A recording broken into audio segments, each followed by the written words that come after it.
Hi అండి, అందరికీ నమస్కారం. నేను మీ Ashok. Welcome to SVR properties. కనిపించే ఈ వెంచర్ NH-163 వరంగల్ హైవేలో భువనగిరి డిస్టిక్ వస్తుంది. యాదాద్రి లక్ష్మీ నరసింహస్వామి టెంపుల్కి చాలా దగ్గరలో ఉంటుంది. మెయిన్ రోడ్ పక్కనే ఉంటుంది. 200 ఫీట్ హైవే ఫేసింగ్ వెంచర్ అండి. ఇది ఇన్వెస్ట్మెంట్కి ఇది ఒక మంచి అవకాశం అండి. DTCP layout with RERA approved venture. Up to 70% bank loan కూడా అవైలబుల్గా ఉంది.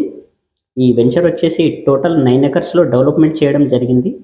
ఈ వెంచర్లో ప్లాట్ సైజ్ వచ్చేసి 165 స్క్వేర్ యార్డ్స్ నుంచి స్టార్ట్ అవుతున్నాయి. ప్రాజెక్ట్ హైలైట్స్ వచ్చేసి grand entrance arch, 30 feet CC roads, sports and play area, gated community, electricity, avenue plantation, under ground drainage system, overhead water tank, well designed parks and gardens, 100% vastu, clear title, spot registration ఉంటుంది. మరిన్ని details కోసం screen పైన కనిపిస్తున్న నెంబర్కి call చేయండి. అలాగే మా ఛానల్ని లైక్, షేర్ అండ్ సబ్స్క్రైబ్ చేసుకోవడం మర్చిపోకండి. Thank you. SVR properties.